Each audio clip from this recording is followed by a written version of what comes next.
जब मानव जायसवाल कहते हैं कि झुंझुना है, जब वो कहते हैं यहाँ पर इन्फ्लेशन बहुत ज्यादा है, तब वो दुनिया की परिस्थितियों को नहीं देखते हैं। पड़ोसी मुल्कों में इन्फ्लेशन के हालात क्या हैं, दुनिया के बड़े सुपर पावर्स कैसे ग्रोथ कर रहे हैं, तमाम विपरीत हालातों में भारत की ग्रोथ सबसे ज्यादा है। ठीक है सर, सुनिए, बाकी मेहमानों को भी सुन लीजिए। आपके लिए भी वही चीज लागू होती है सर। मानव जायसवाल के लिए भी ये मोनोलॉग नहीं है, जैसे आरपी सिंह या फिर अजय उपाध्याय के लिए नहीं है। तो बाकी मेहमानों को सुन लीजिए सर, बाकी मेहमानों को सुनिए। रजत सेठी, आप उनको बोलने देते हैं, आप उनको रोकते नहीं है। नहीं सर, बीजेपी वालों को टोकिए। अब सुनिए सर, मानव जायसवाल सुनिए सर, अब जवाब सुनिए। आपने भी बहुत बोला सर, सुनिए रजत सेठी। सुनिए, इंडिया सबसे बड़ा कंज्यूमर मार्केट है वर्ल्ड का। राकेश जी, ये चुप नहीं होंगे, मुझे मालूम है। मानव जायसवाल, मैंने रजत सेठी से सवाल किया है, उनको सुनिए प्लीज।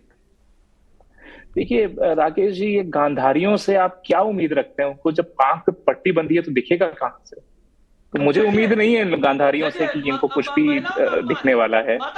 अब ये आए टर टर करने। आपका नाम रजत है क्या? काहे टर टर कर रहे हैं इतना? बैठे रहिए। महिलाओं का अपमान करना चाहते हैं, ऐसे दुराचारी को क्यों बुला के? हाँ, गांधारी महिलाओं का अपमान नहीं होता। आंख पे पट्टी बांधी उन्होंने, क्योंकि आपके राहुल गांधी आए नहीं आज। ये क्या आज लोकसभा में मौजूद थे क्या जब बजट चल रहा था? क्यों राकेश जी, ये कोई तरीका हुआ? मानव जायसवाल म्यूजिक चलाते सवाल रजत सेठी से था, वो जवाब दे रहे हैं। जब वो शांत हो जाएंगे, जो आपको गलत लगेगा बोल लीजिएगा। तो आपत्तिजनक बात ना सुन लीजिए ना सर, सुन लीजिए शब्दावली बढ़ाइए। रजत सेठी ना, इनको कोई टोकता नहीं है, लेकिन जब ये होते हैं बोलना शुरू करते हैं तो रुकते नहीं है।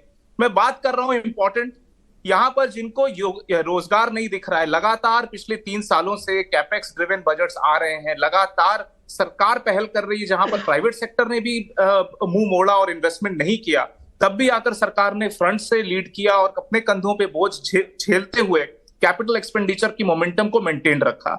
जब हम इलेक्शन 1 साल पहले इलेक्शन के बजट की बात कर रहे हैं, आप पिछले जितने भी ऐसे बजट आए हो जो कि 1-1 साल पहले इलेक्शन, लोकसभा इलेक्शन के पहले के बजट हो, सब देख लीजिए आप। कितने पॉपुलर बजट आए हैं, लोक लुभावन स्कीमों से भरे हुए बजट आए हैं। इधर ट्रेन चला दो, इधर कुछ बांट दो। ये बजट कॉन्फिडेंट मोदी जी का बजट है, जिसमें कि मोदी जी ने क्लियरली एक कॉन्फिडेंस के साथ नैरेटिव सेट किया है कि देखिए, बजट एक निरंतरता का प्रोसेस है, कंटिन्यूटी का प्रोसेस है, उसको तोड़ना नहीं है। कोई चुनाव आए, कोई कितना भी बड़ा चुनाव आ जाए, कंटिन्यूटी एसेंस है, और कंटिन्यूटी तभी होगी जब ग्रोथ ओरिएंटेड बजट होगा। और उस ग्रोथ ओरिएंटेड बजट के लिए जो पिवट है वो गवर्नमेंट एक्सपेंडिचर का, गवर्नमेंट कैपिटल एक्सपेंडिचर का पिवट है। कोई रेवड़ी इकोनॉमिक्स नहीं है इसमें, कहीं पर बांटने की प्रक्रिया नहीं की गई। बात मनरेगा की हो रही थी राकेश जी, मैं आपको बताऊं, जब मनरेगा तब पिछले साल बढ़ाया गया था, 1 लाख करोड़ का किया गया था, जब वैश्विक स्थिति और भारत की स्थिति दोनों में कोविड का खतरा था। हमारे मजदूर गांवों में वापस गए थे, इसीलिए एकदम से 30% का बजट एलोकेशन मनरेगा का बढ़ाया गया था, जो कि अपवाद था। भारत के ग्रोथ की नींव मनरेगा नहीं हो सकती है, ये भी जानते हैं। इसीलिए मोदी जी ने उसको वापस से रैशनलाइज किया है और उस लेवल पर लेकर आए हैं मनरेगा के एक्सपेंडिचर को, जो कि पहले से चलता आ रहा था। पिछला साल कोविड के पीक पे सिर्फ अपवाद था।